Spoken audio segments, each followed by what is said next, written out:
આ જમવામાં તો હમણાં કઈ સ્વાદ જ નથી આવતો હો વહુ. મમ્મીજી, ઘરમાં બધાને રસોઈ ભાવે છે, તમને એકને જ નથી ભાવતી, એટલે તમારા જીભનો સ્વાદ વયો ગયો છે.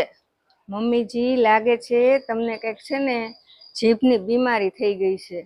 હાલો આપણે છે ને મોબાઈલમાં સર્ચ કરીએ કઈ બીમારી થઈ છે ઈ. હા હો, ઈ વાત સાચી હો વહુ. હાલ આપણે ગૂગલને પૂછીએ. અરે મમ્મીજી, આ તો બહુ ગંભીર બીમારી છે. આનો તો એક જ ઉપાય છે હો મમ્મીજી.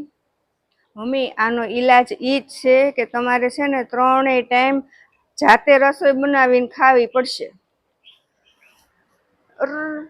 ના બટા, એમ તો મને થોડોક થોડોક ટેસ્ટ આવે છે હો. No, no, no, no.